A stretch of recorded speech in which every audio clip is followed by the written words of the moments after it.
बंधु माने आजिर एही कार्यक्रम को आपण मानकु स्वागत। आजिर एही कार्यक्रमटी तुला राशि व्यक्ति विशेष मानक पई बहुत गुरुत्वपूर्ण अटे।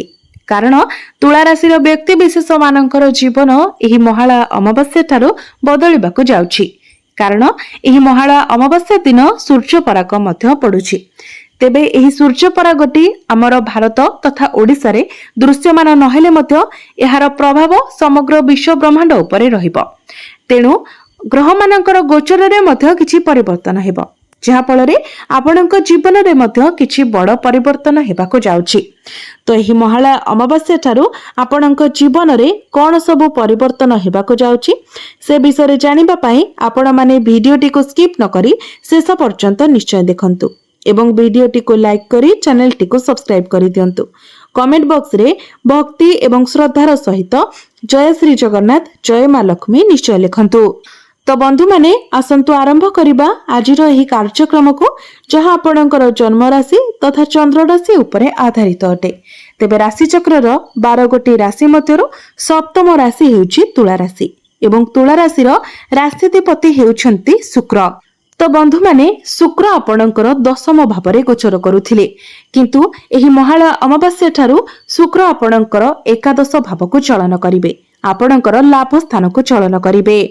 तो बंधु माने स्वास्थ्य तो आपणकर भल रहिबो, आपणकर इम्यूनिटी सिस्टम मध्ये बहुत भल रहिबो, जेतु शुक्र आपणकर एकादश भावरे लाभ स्थान रे गोचर करूछंती।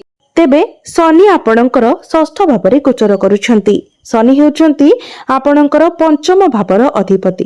पंचम भावटी होइथाय पेटर भाव। तो एही समय आपणकर टिके स्टमक रिलेटेड प्रॉब्लम देखा जाय पारे। तेणु आपणको आपणकर खाद्य पेय उपरे टिके विशेष ध्यान रखिबार अछि।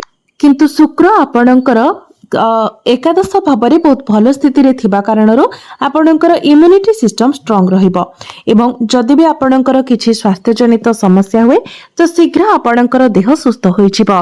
एबे आसंतु जानिबा आपणकर शिक्षा क्षेत्र किपरि रहिबो एही महालया अमावास्या परठारु। तो बंधु माने कुंडलीर पंचम भावटी होइथाय शिक्षार भाव।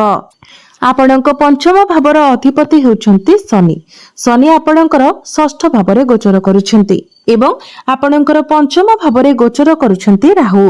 तो बंधु माने राहु हेउछंती मुंड विहीन ग्रह, भ्रमित ग्रह, छाया ग्रह। तो निश्चित भावरे राहु आपणक मनरे कन्फ्यूजन क्रिएट कराइबे। आपणकर शिक्षा क्षेत्र रे आपण जहा पढुचंती, आपण जहा भी डिसीजन नेबा पई जाउचंती, सेथिरे आपण टिके कन्फ्यूज होई पारंती।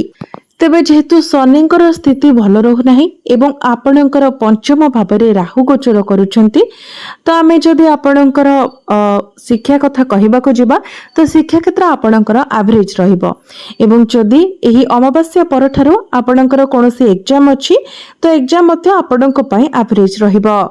एबे आसंतु जानिबा आपणकर प्रेम जीवन किपरि रहिबो एही महालया अमावास्या परठारु। तो बंधु माने कुंडलीर पंचम भावटी आपणकर शिक्षार भाव हेबा सहित पंचम भावटी मध्ये होइथाय आपणकर प्रेम जीवनर भाव।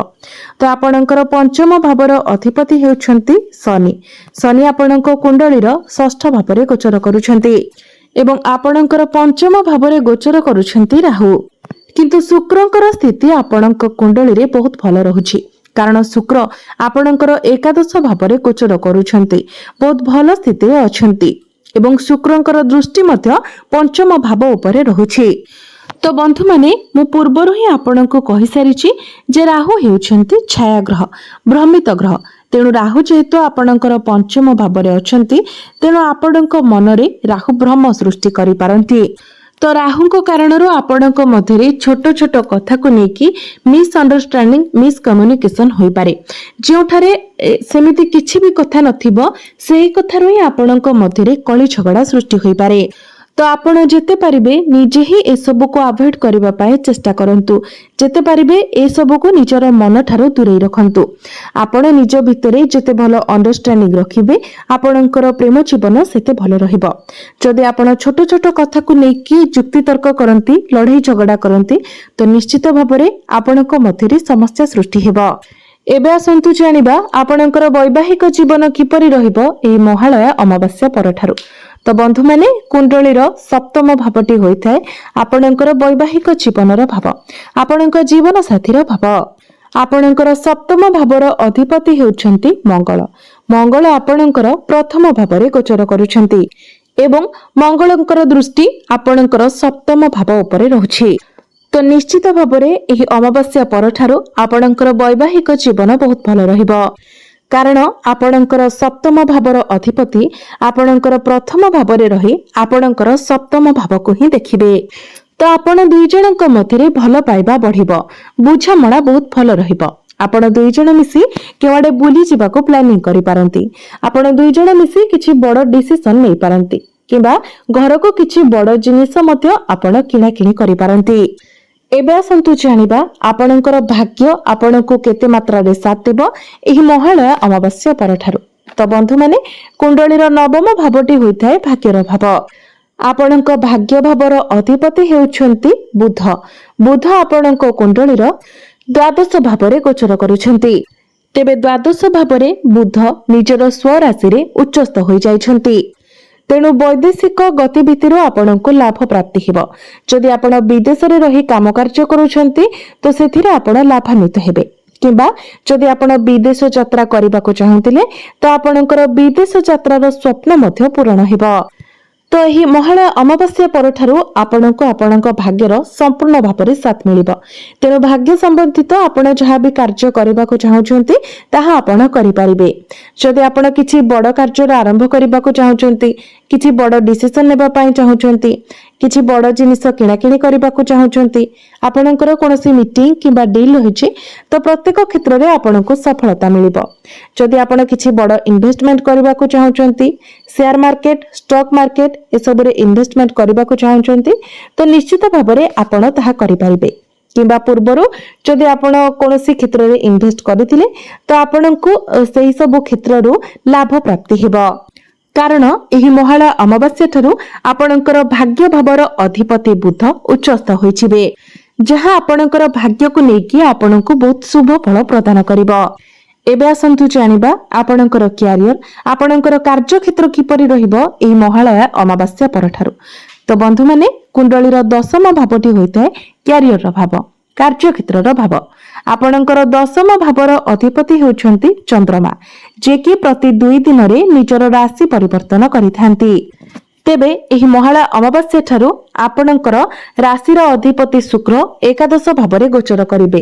तो चाकरी क्षेत्र रे आपणकर प्रमोशन हेबार योग बनुछि। आपणकर दरमा वृद्धि हेबार मध्य योग बनुछि। जदि आपणक निकट रे चाकरी नाही, आपण चाकरी पई प्रस्तुत हेउतिले तो आपणकु चाकरी मिलिबार मध्य बहुत अधिक संभावना रहुछि। तेणु आपण निज तरफरु चेष्टा जारी रखंतु। कार्य क्षेत्र रे आपणकर मान सम्मान बढ़िबो।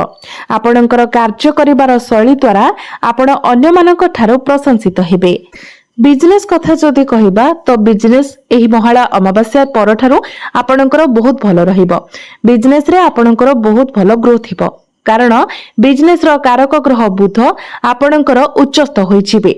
तो आपणकर बिजनेस रे ग्राहक बढ़िबे, आपणको आर्थिक लाभ प्राप्ति हेबो। पूर्वरु जदि आपणकर बिजनेस मांदावस्था चलीथिला तो आपण सेथिरे उन्नति देखिबाको पाइबे। आपणकर डेली इनकम बढ़िबो, आपणकर फाइनेंशियल ग्रोथ हेबो, आपणकर व्यय अपेक्षा आय अधिक रहिबो, जहा फल रे आपणकर संचित अर्थ रे मध्य वृद्धि हेबो। तेबे आसंतु जानि नेबा किछि उपाय विषय रे, जो उपाय गुड़िक करिबा द्वारा आपणको अधिक मात्रा रे शुभ फल प्राप्ति हेबो एवं जहा सब अशुभत्व रहउछि से गुड़िक दूर होइछिबो। तो सेथि पई आपण प्रत्येक दिन शनिकर बीज मंत्र 108 थर जप करंतु। प्रत्येक दिन आपण पक्षी मानकु दाना एवं पानी दियंतु। एहा सहित प्रत्येक दिन आपण हनुमान चालीसार पाठ करंतु एवं प्रत्येक दिन आपण उदित सूर्य को तंबा पात्र रे जलार्घ्य अर्पण करंतु। निश्चित भाव रे जहा किछि अशुभत्व रहउछि से गुड़िक खंडन होइजिबो एवं आपनको अधिक मात्रा रे शुभ फल प्राप्ति हेबो। तो बंधु माने आपणकर जीवन मंगलमय हेउ, एहा ही ईश्वरक निकट रे मोर प्रार्थना। धन्यवाद।